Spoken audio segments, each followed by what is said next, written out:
Well, hey everybody, and welcome to our first Q&A live stream. My name is Andy. It's great to have you with us. We are testing this out. We're trying it. We don't know how well this will go. And I feel like I'm at NASA right now because I just got screens everywhere and like so many different tabs and stuff open. I'm trying to balance questions coming in from you guys and communicating that to our two panelists for tonight. So we'll see how this goes. We'd love your feedback. Let us know how you find it. And yeah, because it's something that we would hope to be doing again. But yeah, we're just experimenting tonight. So we'll see what happens. Hey, speaking of questions, make sure you text them in. You can do that either in the comments on YouTube or texting them to our mobile phone number, which is conveniently down here for you. You can text your questions to 0490 453 293. That's an anonymous text line, so you can be sure that we won't know who you are if you're texting those in, if you'd like to put your questions in that way. Now, I've got two panelists waiting up here. You may have already spotted them, so why don't we say hi to them? We have Jacinta and we have Kirk. Kirk is our one of our associate ministers on staff. If you've just been watching our live church service, you would recognise him. So let me go like this and say hi to Kirk. How you going? G'day, Andy. Evening, everybody. Great to have you on our first live Q&A. Great to Online, anyway. yeah. First live one online. Yeah, great to have you here. And our other panelist this evening is Jacinta. So, hello, Jacinta.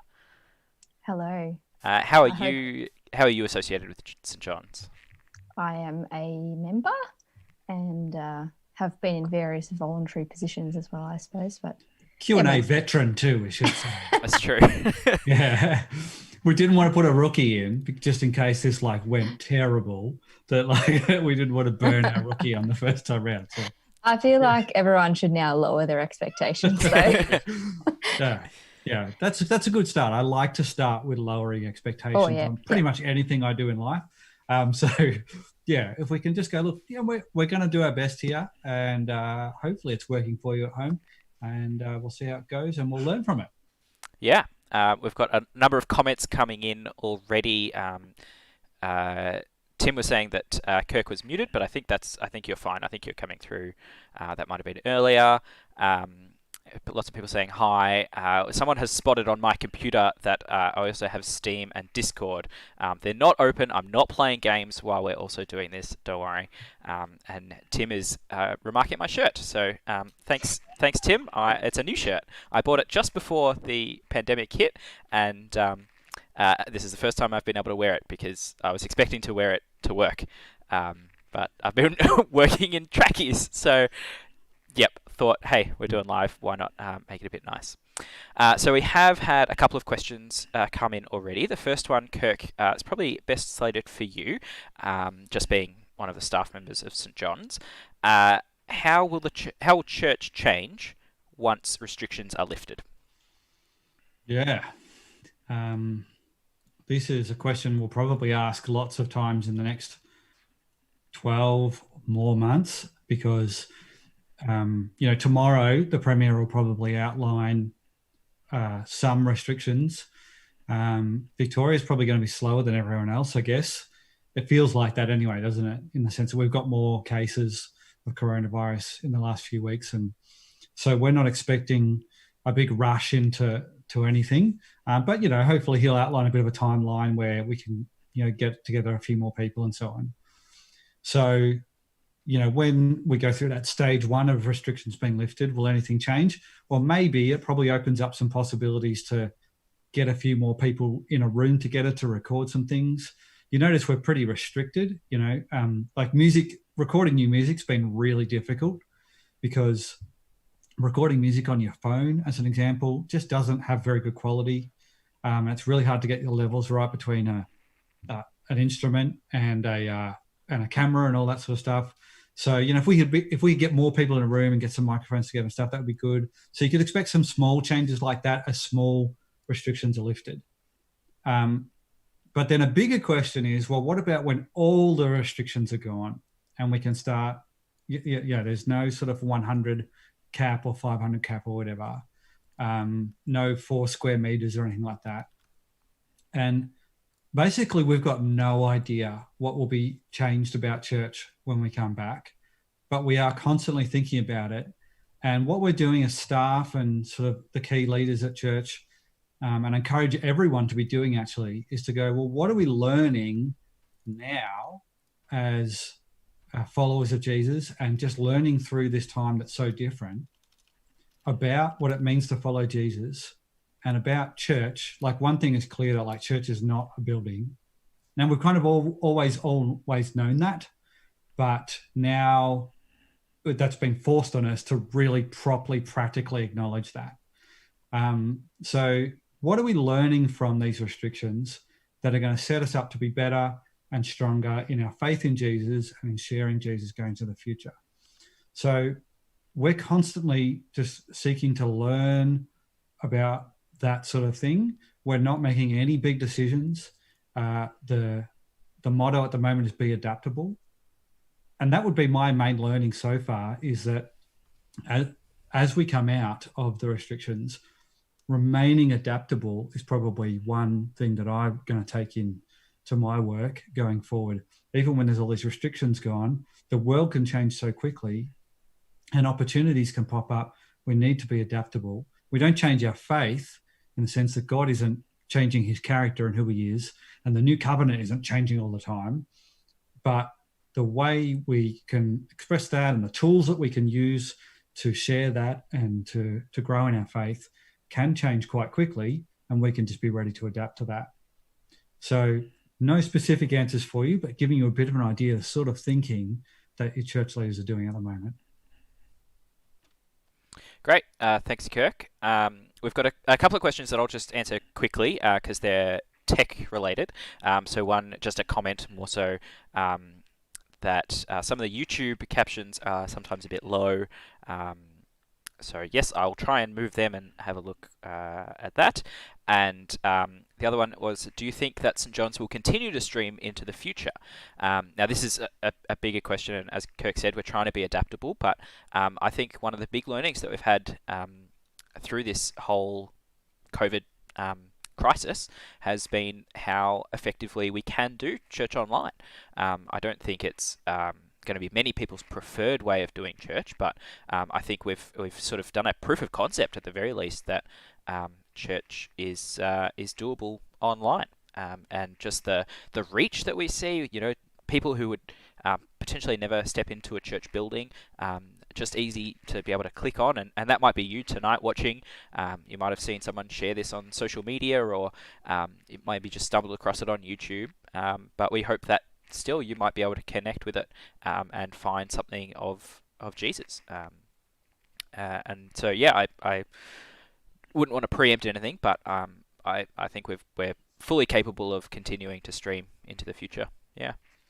And actually, one thing we are learning is that it makes it quite accessible for people who, even without restrictions, would find it difficult to get to church. So, for example, people who have a disability, or even, even after restrictions, people are going to be probably having to stay home more if you've got a cough or a sniffle or stuff. That's probably going to be a new thing in our culture in years to come. So to have it streamed will allow people to connect in more. So, yeah, I think that'll be really good. Even I was thinking for someone with a young child who might be having bedtime or nap time at church time, it could be a good option too. Shift workers, single parents who maybe custody of the kids swaps and stuff like that. There's a whole opportunity there to keep people connected in ways. Yeah, but obviously there's still great value in getting together and shaking someone's hand and being present with other people. And yeah, we don't want to just be sitting in our houses all day. That's not something that anyone's going to enjoy for a long time. So you want to get that balance right.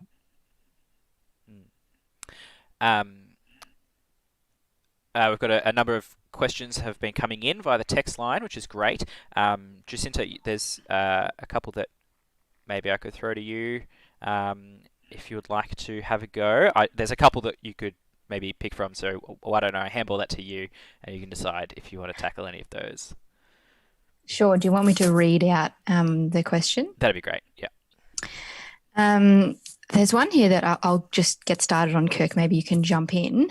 How can we talk about suicide and suicidal thoughts as Christians, particularly ministers?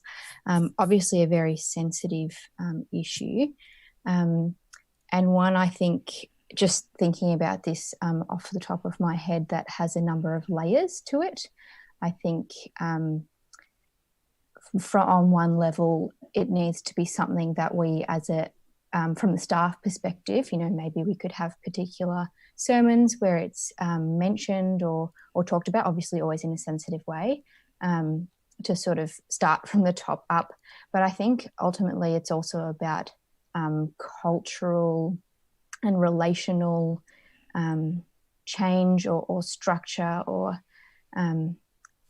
things that you can put in place to ensure that people aren't getting burned out, which I think is a huge issue amongst ministers, and B, that we have support networks so that if people are getting burned out or if people are struggling, that there are people around them who will notice and who will care enough to talk about it, to say, hey, mate, I think you're looking tired, or I've noticed you struggling a bit.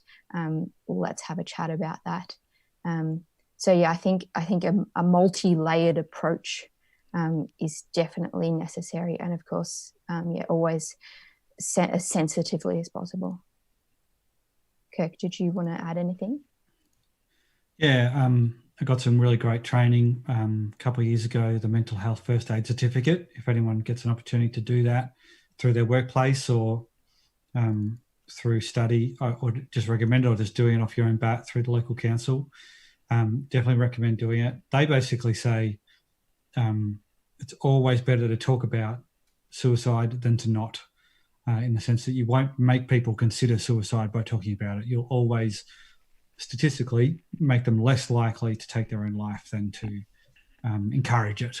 So at a basic level, we should talk about it. And I think we have, actually. We've been deliberately trying to do that as a church, at least in the last year or so. Our teaching series at the start of the year was particularly focused on talking about tough emotions, and we brought up suicide a number of times. So that's a very basic, I think. And just having a level of, and this will be, I think, important for life groups in particular, if you're in a life group or you're a life group leader, but just general culture around your friendship groups and your just conversation anyway, just having a level of honesty and genuineness in your relationships is essential. There can be a temptation in Christianity to perform. I have an expectation that Christians should look like this or perform like this, and so therefore I'm going to sort of perform like that and try and fit in.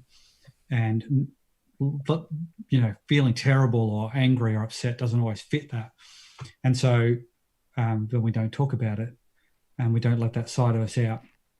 And so fostering an area where you are able to be genuine and embrace being happy and joyful and all those great things, but also to let people know when you're not doing great, is really, really important. It's a new covenant thing too. The new covenant is less performative than the old covenant because we're not constantly trying to keep those rules up, but primarily we know we're first loved, and so we don't have to get around pretending we've got it all perfect all the time.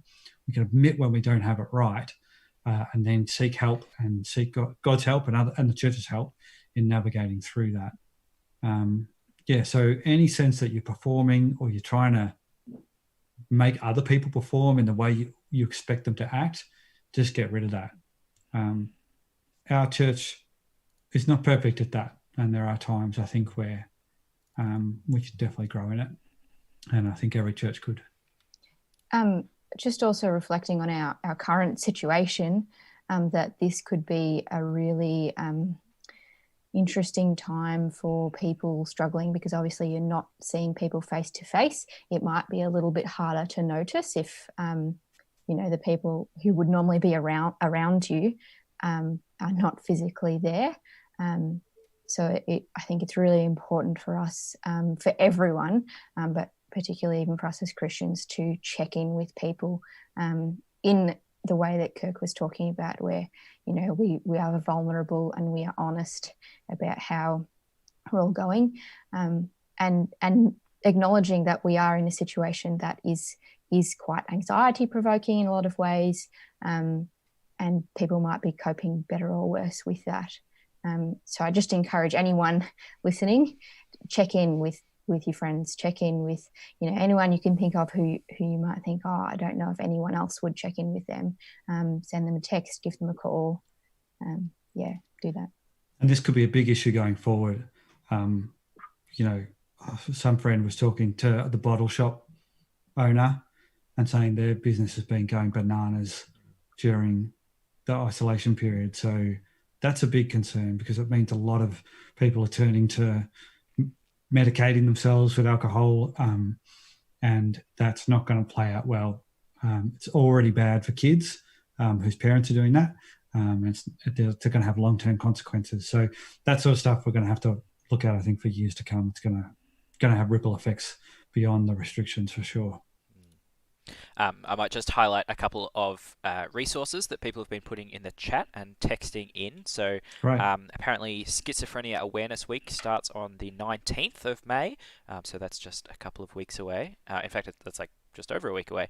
And so, yeah, I'm sure there'll be plenty of resources around to do with that. If you just Google Schizophrenia Awareness Week, you'll probably find some. Also, the book Emotionally Healthy Leader, and I think there's Emotionally Healthy Spirituality as well. I assume they're part of the same series. Both great resources for this type of thing. And the podcast attached to those two, I think. Okay. So, yeah, great. Weekly. And then, speaking of podcasts, a shameless self-plug to check out the In the Valley series from St. John's, which you can find on our website or any podcast app. Just search for St. John's Diamond Creek, and you can find the In the Valley series that we did at the start of this year, which deals with a whole bunch of the really difficult emotions that we face in our life. So some resources there, and thanks for your answers. I think that was all really helpful. Moving on, a message in the chat from certain Lenny Barris. How come it's taken a pandemic for church to become adaptable? I'm going to take that as church more broadly, as in not specifically our church, but sort of church more broadly. I think about this a lot. You probably thought about, even if you never thought about that question specifically, if you've been a Christian for a while, you might have thought about it in different ways and just gone, sometimes it feels like we're a bit backwards, or we're a bit irrelevant, or maybe we kind of believe good things, but we're not very good at communicating them. Or we've got something good we try hard to communicate it, but we're not very good at executing it, this sort of stuff. So I actually think the church has been really excellent adapting, just not in countries like Australia. So the church in like countries like China have been really good at adapting, because they're oppressed and because they don't have a lot of resources, and it's not comfortable being a Christian. Churches in war-torn countries, so many Iranian Christians, Iranians are becoming Christians in amazing numbers at the moment. And God's doing amazing things amongst that population. So I think often what we find is when things get comfy in life, that's when the church can sometimes, not always, but often get comfy as well and start to relax into the good things. And let's face it, life in Melbourne, even in isolation, is great. Like, we just have so much good stuff. And so we're not really put under a lot of pressure. Yeah, someone might slag us off on social media or criticize our views on one issue or another. And maybe we're not that popular, we're not represented that well on TV. But overall, life is really easy for everyone in Melbourne generally, and including Christians. So I think it's that, and we just sort of get stuck in that. I think as Anglicans, the fact that our denomination's been around for hundreds of years too is a bit of a thing, as in, the older an institution gets, the more sort of systems that we drag with us and stuff. And so that can sometimes mean it's just hard to change things because you've got a bunch of policy that needs to get changed and buildings that need to get repaired and all this sort of stuff. So you do find that maybe some of the younger churches or the church plants can be more adaptable. A church plant that doesn't have a building that just meets in a school, they can be more adaptable than maybe a church like ours that's building is 100 plus years old, because they can just move. They can move, change things up more easily. So there's a couple of reasons, but I do tend to think that biblically and historically, the church tends to adapt best when we're challenged. And the pandemic, as much as it's not super bad at the moment, and life, again, still pretty great in Melbourne relative to the rest of the world, it's at least challenging us and pushing us to adapt. And so from that point of view, I'm welcoming it. I'm not welcoming every part of it, but from that point of view, I'm welcoming the pandemic. Great. Thank you, Kirk. Jacinta, what are the top 5 things as a Christian we should be doing in isolation? Top 5. Praying, I think, would be the top one, and engaging with the Bible. I say engaging with rather than reading, because if you're not a strong reader, if that's something that's really challenging for you, you can listen to the Bible. You could get on Zoom and read it with a friend, talk through it. Isolation, in some ways, is a perfect time to engage, to read your Bible, even if you do find it challenging, because maybe you've got a bit more time than you would normally have to really devote to that. I do wonder if, in that regard, it's may highlight the fact that time is not the problem. It's actually prioritization that's the problem. So that might be something that you could reflect on, whether, perhaps it's not about not having enough time. It's about where your priorities are in the week. Checking in with others, I think, would definitely have to be on the top 5. These are not in a particular order. They're just sort of as I think of them. Checking in with others to see how they're going. Watching church online. Watching the live Q&As. Shameless plug for ourselves. Yeah. And I don't know, maybe getting to those things that, like reading, maybe engaging more deeply in your Bible, doing those things that you say that you want to do but don't have the time for.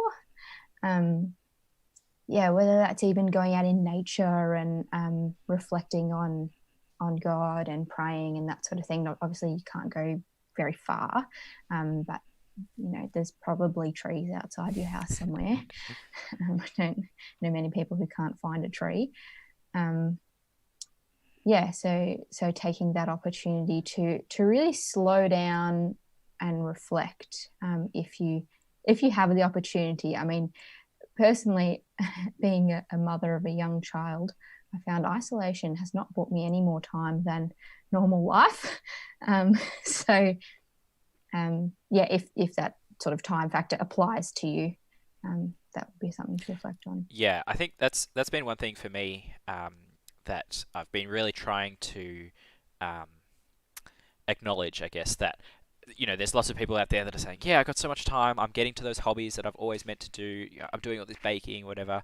But actually, like my life has just gotten busier and more stressful in isolation. And so for me, like, the top 5 things that I should be doing as a Christian in isolation is much more around just, I guess, survival and trying to just maintain my relationship with Jesus and rely on the strength of God rather than my own strength, because I'm busy and stressed, and I'm on an emotional roller coaster most days, and so I'm much more trying to rely on Jesus, and of course I'm trying to read my Bible more, but I'm trying to do that whether I'm in isolation or not. and of course I'm trying to pray more, but I'm trying to do that in isolation or not. And yeah, so that's my reminder to myself that, like, we're in a global pandemic. Like, the world is crazy at the moment. If we get through this and survive, then awesome, great. And anything on top of that is a bonus. Yeah. It is something that, time poor or not time poor, it is an opportunity to reflect on our position in the world in terms of relative to God. Like, it's a huge global reminder that we are not in control, but that God is. And, whether you have more time or less time, I think that's something that we can all reflect on. I was having a conversation with a couple of colleagues a while ago now, because it was before we were all working from home, about what we want to take from this, knowing that it's in some ways just a big interruption to life and to all the things we want to be doing. But if we have to find positives, what do we want to have taken from this? And I think that my fundamental taking, I want to be dependence on God, that again, we're not in control, and I need to remember that every day, because normally it sort of feels like we are. Yeah. A couple of comments came through on that. One person reflecting what I was saying. Okay, let me just make my video bigger. So some of us have found this time to be busier, not slower. And so their top 5 are pray, trust God, stay connected, share Jesus, and pray. And I think that's great. Even if your life is busy, you can still do those 5 things. But if you've got more time, then you can do those 5 things more, and that's still a great thing as well. Yeah, this has probably been the busiest year of my life in many ways. One thing I have noticed, though, is it is a bit more flexible. Yeah, so I've got to run homeschool a fair bit. But if homeschool starts 10 minutes late, that's fine, because I'm the boss. So in that sense, what I've been able to do is go, I'm going to prioritize prayer. So I'm not going to really start my day until I've done my prayer journal. So I brought my journal back in. That had dropped off a bit as a habit. But I'm like, nah, not doing other stuff until I've done my prayer journal. And if that means school starts 10, 15 minutes late, so be it. So my encouragement to you is, a lot of people are way busier, actually, particularly, if you're running homeschool or that sort of thing. But maybe you've got a bit more flexibility, because you're less commuting, less evening meetings and that sort of thing. So maybe there's still something you could take advantage of, even though you don't have more time. Maybe you've got more flexible time, and there's still an opportunity there. Yeah, great. Couple of questions, Kirko. I might throw this one to you just to start with. It's bang off the previous one. What about some tips for people who are new to church? So people who maybe don't know much about reading the Bible or aren't very good at praying by themselves. Any thoughts on that? Yeah, here's a little bit that I actually was going to try and include in my sermon, and I just cut it for time. So here's a little bonus. If you are really, deleted scene. You are really new to reading the Bible. The Bible is a big ancient book. Some of it is over 3,000 years old. So don't expect to just pick it up and read it like a blog post. It takes a bit of work to understand, but it is also inspired by God, and He'll help you to understand it. But here's what I'd recommend. This is not the way to do it. This is not what God says you have to do, but this is what I'd recommend. Because we are New Covenant people, we're called to follow Jesus. I would recommend starting with one of the biographies of Jesus. So that's the first 4 books of the New Testament: Matthew, Mark, Luke, or John, named after the people who wrote it. And as you read through that, you'll come across references to things that have happened in the past. For example, you might come across a reference to Moses or to Abraham or one of these characters from the Old Testament. And at that point, if you're not familiar with the Bible, you might be going, I just don't know hardly anything or nothing about this reference. But you'll pretty easily through a Google search or some sort of BibleGateway.org sort of search or whatever, you'll probably be pretty easily able to find the story, say, of Moses, and go back and read that. And then you'll get the context of that story. And so you can read those chapters that Moses is in the Old Testament, and then come back to what Jesus said about it, or what was said about it while Jesus was there. And that story will hopefully make more sense. And so that would be the way I'd recommend reading the New Testament and the Old Testament. Start with Jesus, start with the life of Jesus, get to know Jesus really well. And as he mentions things from the Old Testament, go back and read them. And then continue to read the New Testament until you're really familiar with Jesus. And then you can start branching out, reading what happened, the letters and stuff that was written after Jesus died, and that sort of thing, and going back and reading some of the other Old Testament stuff. So that was it was kind of a two-part question, wasn't it? Yeah, the second part was or aren't very good at praying by themselves. I wouldn't say I'm great at praying by myself, but the good news is you don't really have to be, because nobody's evaluating you. So just go with whatever works best, man. So at the moment, I'm finding the journal is reasonably helpful. That's because my kids are kind of at an age where they're gonna give me a bit of space to write in it. A couple of years ago, that was not the case. The journal sucked because you just get interrupted constantly.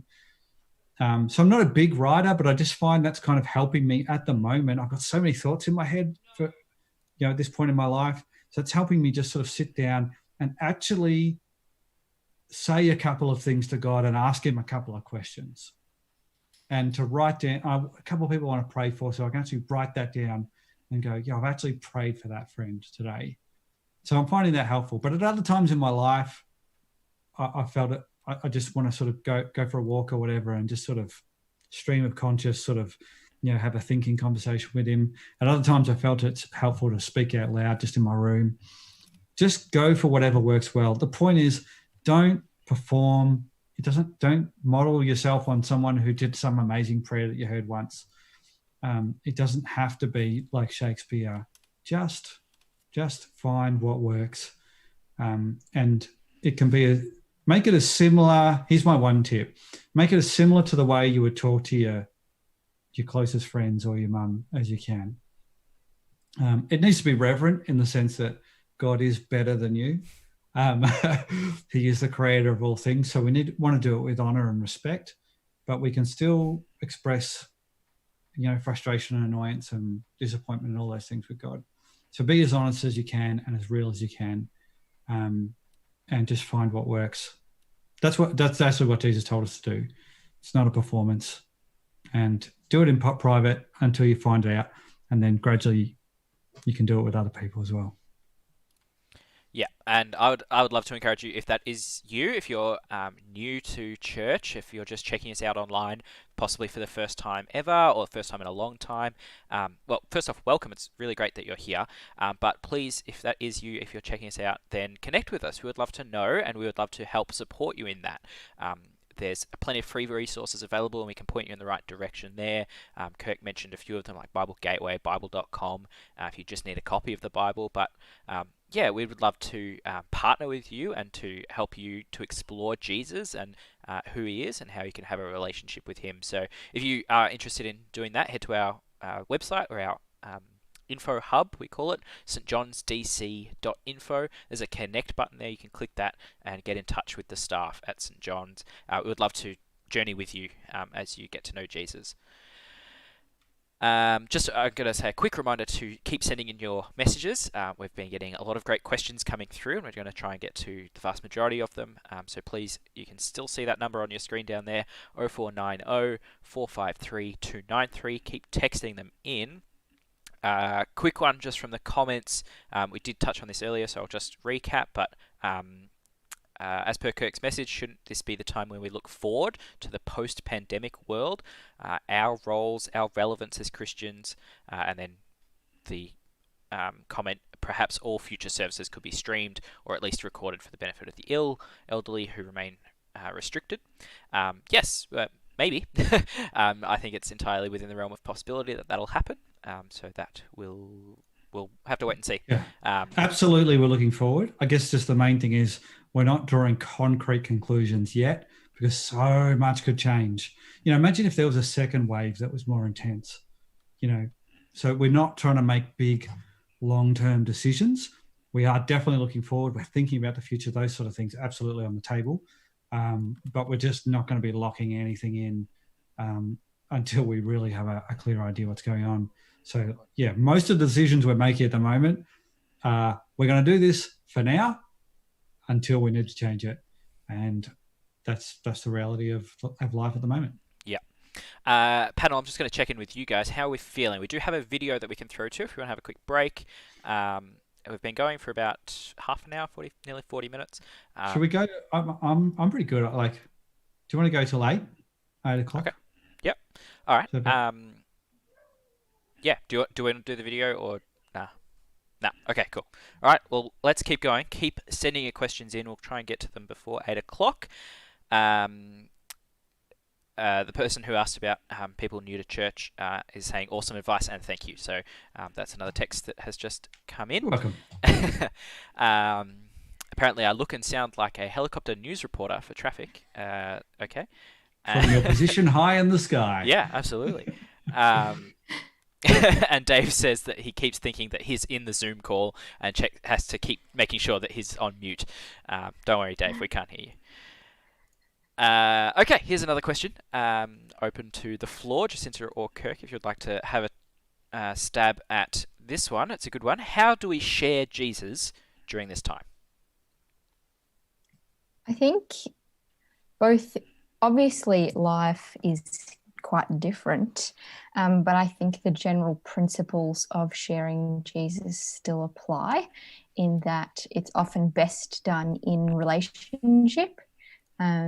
So if you're checking in with your friends, both Christian and non-Christian friends, having conversations about how they're going, that there's possibly some really good opportunities there where, you can talk about how you're going as part of that conversation and, talking about Jesus in your life may be part of that.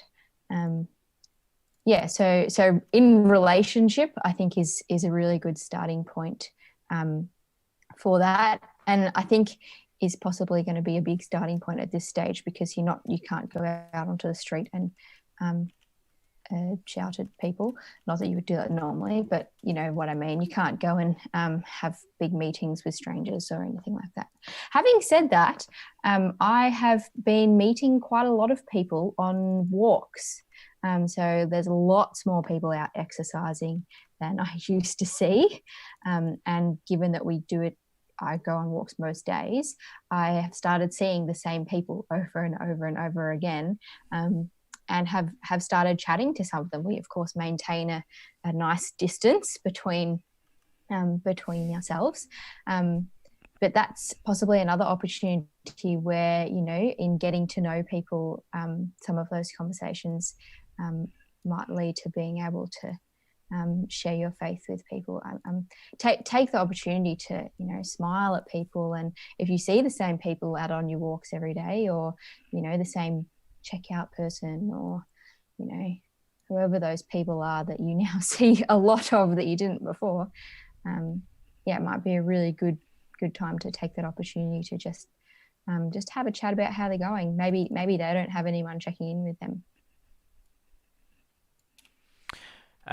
Great. Kirk, anything to add to that, or moving on? Cool, great. So, Kirk, here's one for you. In your sermon, you talked about moving forward and not looking so much into the past. How can we stop ourselves then from getting caught up in the bad thoughts of the past? So that might be regret or feelings of shame, or maybe dwelling on things when it would be more helpful to move on. How can we avoid doing things like that? Yeah, It's a really good question. And I'm encouraged that someone's asking that question off the back of the talk, because I think that shows that the person asking the question is trying to grapple with a sort of deep application of what we're talking about tonight. So well done, whoever that was. And it is a challenge, right? Because you can sort of intellectually go, well, I don't want to think about bad stuff. But the challenge is then to go, I can't just tell my feelings to go away, or I can't just tell my thoughts to stop thinking themselves. So a couple of thoughts is, if you've got things that you regret from the past or that are lingering from the past, have you dealt with them? Have they been adequately faced and dealt with? Andy mentioned earlier emotionally healthy spirituality, which is really helpful stuff. The book and the podcast and the website, which you can check out. And they talk about facing your shadow. As far as growing as a Christian, there's these times in your life where you need to look at what's behind you and some of the dark stuff in your life and face it and deal with it with Jesus, who loves you and shines a light on it and gives you grace the whole way and reminds you of his love for you, and deal with that stuff. So sometimes that might mean you need to go back and have a tough conversation. It might mean you need to go back and ask someone for forgiveness.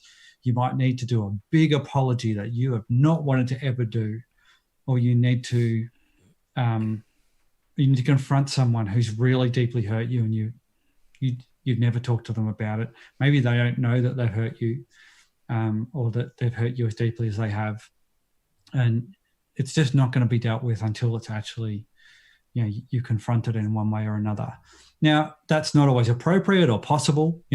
Sometimes people die, or sometimes there'll be horrible situations, legal situations, or stuff where that would be just not an appropriate thing to do. But often it is. Like, often, you can do those things. And often they won't get sorted out completely, as in you go back and you deal with it. Doesn't mean everyone loves each other at the end and we're all back at besties. But have you dealt with it as far as you could? Have you done as much to bring peace and reconciliation to that situation, or to seek forgiveness for the situation? Have you done as much as you possibly could have to make that situation right, or to improve that situation? Because if you're still just running away from it, then that's probably going to still chase you. That shadow is going to stay with you. So that'll be one thing, but always do it with the knowledge that God is good, God is gracious, his love is unearned, and it is far greater than anything that you've ever done or failed at. So that'll be one thought. Another thought is, often these bad things from the past are just habitual. That we're addicted to them, actually. We can get addicted to all sorts of things that are bad for us in one way or another, from really destructive drugs and alcohol habits through to, pornography, gossip habits, spending habits can be very addictive, gambling habits. We can get addicted to all this sort of stuff, as well as just getting addicted to sort of unhealthy ways of relating to people. So when it comes to addiction, I guess following the advice of the experts and the people who just help with addiction is really valid. There is no shame in going to a Narcotics Anonymous or a Gamblers Anonymous, or seeking help through those groups. They're really helpful. They give good tools. Seeking help with a counsellor if things are just constantly coming back and you have dealt with them practically, but emotionally they've just got a grip on you. No problem with doing that. Some great Christian counsellors around who can help you with that. We often refer to Mill Park Community Care, I think is one that's pretty local to our local area, just down the road from Diamond Creek. But wherever you're watching, find one near you who's going to work for you. So counselling can be really helpful. And also, I guess, just reflecting on today's talk is just do your best not to be legalistic about your faith. that performative idea of just following the rules. We highly recommend reading the Bible and praying. They are two essential parts. I love what Jacinta said before about engaging with the Bible rather than just reading it. Because if it's like, I need to read the Bible, well, anyone can read the Bible. So what? Does it make a difference in your life? I prefer that you read, one chapter a week and deeply sought to apply that to your life in a profound and meaningful way than bash through chapter after chapter after chapter, day after day, and have it make no impact on your life. So the way we go about doing those spiritual disciplines needs to be a new covenant Jesus style, not a perform, score points to please God sort of way. So if you've got a mentality like that in your life, shake that, embrace the new way that Jesus has given us. Great. Thank you, Kirk. Probably got time for just a couple more questions. One, I think I might be able to have a go at answering this one. How do I know if someone is truly saved? The very shortest answer I could possibly give is that you can't. The nature of faith in Jesus and a relationship with Jesus is that it is a personal relationship with Jesus, that it is between you and God, and there's no there are external outpourings of that you can see. If someone says that they're following Jesus and they are living a life that doesn't look like the life that Jesus was that Jesus led, that he encourages us to lead. If they don't look the same, then it's like, well, there's a bit of a mismatch there. But in terms of the other way around, that if someone is living a really good life, they might not actually trust in their heart that Jesus saves them, and they might not have given their life over to Jesus. So unfortunately, there is no hard and fast way in this side of heaven to know if someone is truly saved or not. In your own heart, you can be sure of that, that if you have asked Jesus into your life as your Saviour, the one who has saved you from your old ways, then you can be sure of that in your own relationship with Jesus. But as for looking at a third party and saying, oh, I wonder what their relationship with Jesus is like, unfortunately, there's no way of knowing. It's just one of those hard things, unfortunately.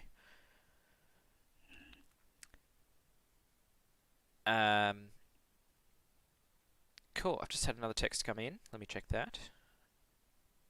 Another praise. Thanks, Kirk. That was super helpful. Thanks, guys. I can have a crack. We've got this predestination question. Sure. Yeah. Someone basically saying they've been having lots of conversations about predestination. Where do you go with it?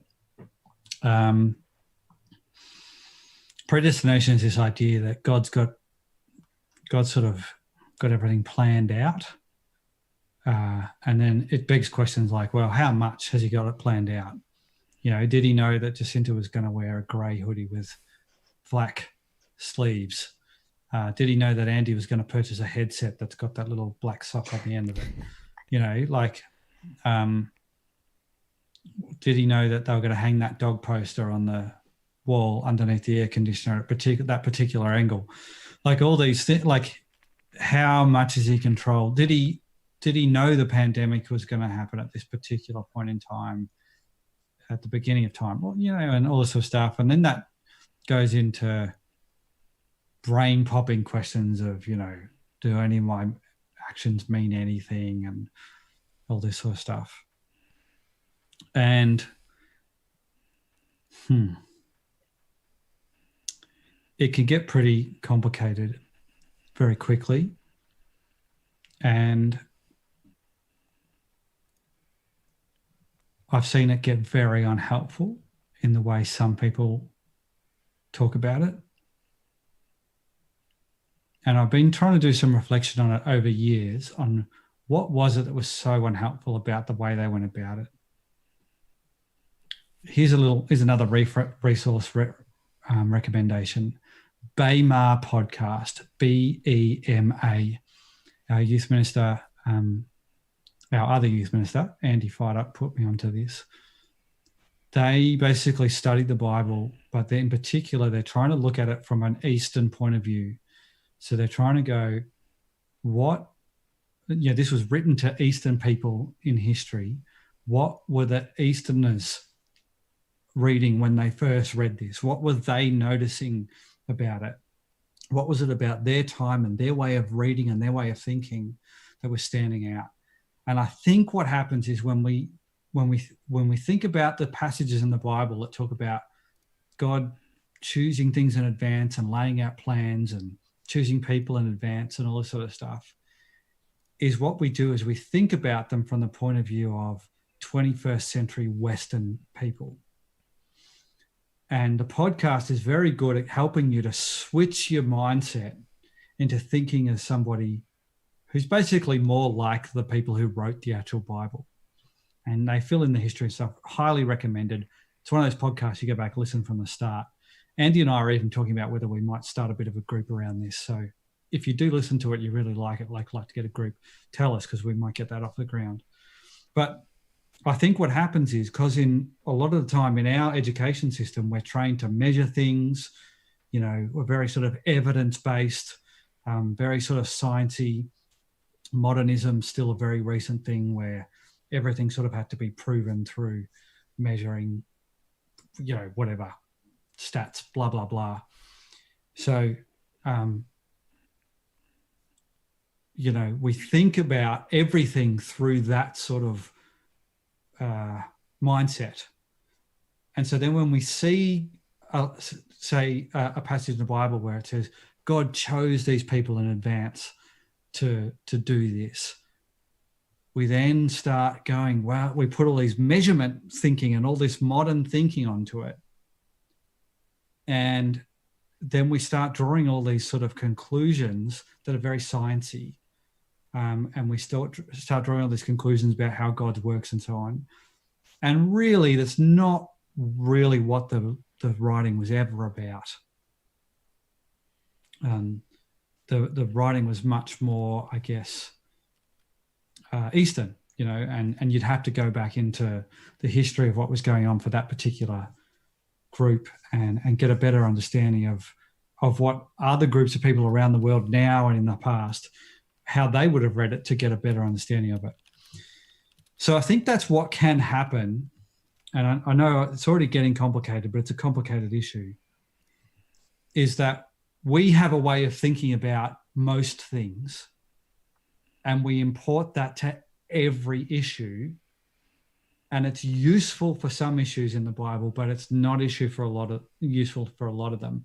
And I would say predestination is one of those issues. And so it's not wrong to ask those questions, but you can so easily get bogged down into making up rules about how God is supposed to behave. And that's kind of dumb. Like, that's actually not logical. So we're trying to make up logical rules to restrict the way God behaves and the way God is supposed to work in the world. But if God is the all-powerful creator of everything, logically, we shouldn't be able to create anything that restricts God. And so we should resist doing that. And so what I would encourage you, it's good to think about predestination, because it's good to think about how big God is and how powerful he is and how in control he is and all that sort of stuff. That's great. And it's good to have your brain popped and stretched as to just how grand God is and how intense it is to sort of stand in his world and be part of all that. But don't try and then box him down into something that you can completely get your head around. And what I've tried to do, and it's frustrating and it's difficult, but ultimately I've kind of appreciated it as I've grown older, is to enjoy the fact that I can't completely fit God into a box and have him all wrapped up in a nice little package and have him all sorted out and go, oh, I completely understand God now. I got it done. great. You know, I completely understand how he works. No, it's good to have those boundaries pushed and tested. But also, I'm so grateful that he's made some things simple. He's made grace simple. And he's made the command simple, you know, love one another as I have loved you. That's complex but simple, you know, and it's challenging but also easy. And so I think God dumbs it down enough that everyone can do it, but he's also so big and so much greater than we could ever comprehend that I've learned to appreciate the stuff that we can't get our head around. I'm sorry that answer went for literally 5 minutes. But that's sort of where I'm at in responding to some of the really unhelpful stuff that I have been a part of in talking about predestination. I've been a part of the problem, and I'm trying not to be now. And that's my 5 minutes of trying to undo some of the stuff I've been a problem of in the past. Great. Well, thank you, Kirk. Jacinta, did you have anything briefly, less than 5 minutes ideally, to add to that? It's a huge thing, and I don't want to add unhelpfully. Sure. I just that two things. Firstly, adding on to... You're really loud when you do that. Too. Sorry. Shouting at you all. Yeah. Just to add that, like Kirk said, it's good to wrestle with, and that don't avoid wrestling with it because it makes you uncomfortable, and because I think I've been in the position where I have avoided something like predestination because I am afraid that if I come to a conclusion that I don't like, that I won't like God. And so God's big enough to take that. And also we can't only engage with things that we like. God is bigger than us, and sometimes we don't like the circumstances we're in. So yeah, I'm just trying to say don't avoid engaging in it just because it's a bit uncomfortable. The other thing I wanted to add was that it's like most people, I think it's an issue that I have struggled with and wrestled with for years, like, you know, Kirk has said as well. So I just wanted to add some solidarity it's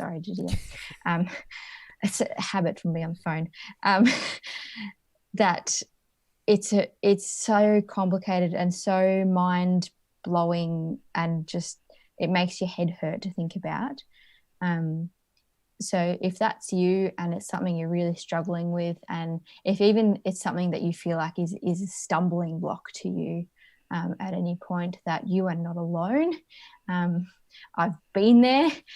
Even very recently, it's something that I've been struggling with, having had a baby, that, you know, I now care about her salvation even more than I care about my own.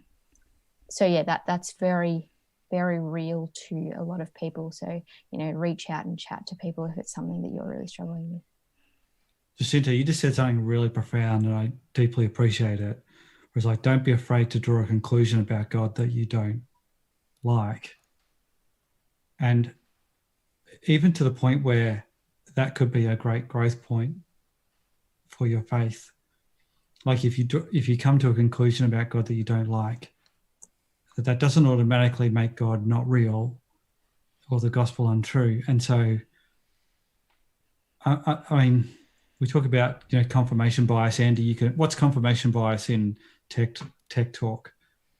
So confirmation bias is, let me give you an example. So people working in hospitals might say that on a full moon, there are more, emergency departments are much more busy because a full moon makes people crazy. Confirmation bias is when there's a really busy, when you see a full moon, you say, oh, it's really busy in the emergency department, that's why. But then you don't look at all the other times where it's a really busy night, but it's not a full moon. And so you say, well, I'm confirming my held belief because I've observed that one time, but then you're just disregarding all the other times that disprove your stance. So in tech, we often get fed things that confirm our biases, don't we? So, You know, I like an article that agrees on a certain position on whatever topic. And so then Facebook goes, oh, Kirk likes people who like that, who think like that. So I'm going to feed him more stuff. You know, YouTube's going to feed you. You've watched this stream. You watch, you'll get more Christian stuff pop up in your YouTube stream, and so on. So that's confirming things that you supposedly agree with. But we don't grow very well that way. It's unfortunate the internet's doing this. We actually grow by being challenged and confronted with things that we don't always feel comfortable with. And I think that is the case with God too. If you only read the passages that you love and make you feel really warm, and you don't read some of the violent ones or the ones that challenge your lifestyle or your thinking, then you're not going to grow. And so I think it sometimes can be helpful to draw a conclusion about God that we don't feel great about, because then it pushes us to keep, as long as we're then ready to keep engaging and keep wrestling it and do it understanding grace. That's so important, you know, that we understand grace and come back to Jesus all the time. But if we draw a conclusion about predestination where we go, oh, I'm not sure I like that, but I do know that God absolutely loves me unconditionally because of what Jesus has done, then I don't feel great about that, but I'm going to grow in my faith because I'm going to grapple with that. I'm going to work with other Christians and I'm going to work through that thing that I don't like. That's really good. So Jacinta, thank you for that. I think that if people take one thing away from Q&A tonight, that will be a good thing to take away. Just to add to that, I think something that has really helped me is I listened to a really good book by Jackie Hill Perry recently, and she talks about her marriage being really hard and that she really struggled and it was just so hard, and that God spoke to her, or she realised, I don't know how it came about, but that the difficulty she was having was actually a sign that God loved her because it was forcing her to engage with him. So like you're saying, Kirk, in terms of that discomfort being a growth point, is that, and actually God challenges us because he loves us, because he wants us closer to him. So I think personally I was really struggling with predestination and my baby and all the stuff, and just having this realization that perhaps and feeling like, maybe God doesn't love me because I'm feeling so disconnected from him because of this. And Jackie saying that in the book just made me go, oh my goodness, maybe this is actually because God wants me closer. I'm facing this challenge because he wants me to walk through it and get closer to him, not because he's like, stuff you. So yeah, again, just encouraging people to lean in, which is a phrase I think, Kirk, you used on a youth camp repeatedly, which really stuck. To really lean into that discomfort. Don't shy away from it, as I think is definitely my natural tendency, and I think is for a lot of people. Well, it's now 8:15, so we've gone over the time that we said that we would finish. But that's great. I think there's been a lot of really great discussion. We had a couple of people text in asking for the name of the podcast again. Now, the text number doesn't actually have credit, so I can't reply to you directly. But it's the BEMA podcast. BEMA. I put it in the chat, so have a look there and you'll be able to see it. BEMA. Yeah, great. Let's thank our panelists, Jacinta, Kirk. Thank you so much for being here. Everyone on YouTube, thanks for watching. And again, if you're looking at ways to share Jesus with your friends, why not share this live stream? It'll remain up on our YouTube channel, as have all of our services going back to when we started streaming, and you can see you can just send the sermon snippets as well, just the actual sermon rather than the whole service. You can share those, but like and subscribe to our channel, because that's how we spread this further organically, using the YouTube algorithms, using, as Kirk said, the confirmation bias of technology. Maybe someone is checking out one church somewhere far away, and by this channel being here and getting subscriptions and likes and stuff, then that pops up in their recommended, and they keep going down the rabbit hole that is exploring a relationship with Jesus. So please, if you've got any feedback as well, send that through to us. We've just got a general email address, stream@stjohnsdc.org.au, if you have any specific feedback, or you can connect with us at stjohnsdc.info. Again, thanks all for being with us, and we hope to maybe do this again in the future sometime soon. But yeah, for now, good night. See you later. Bye, everyone.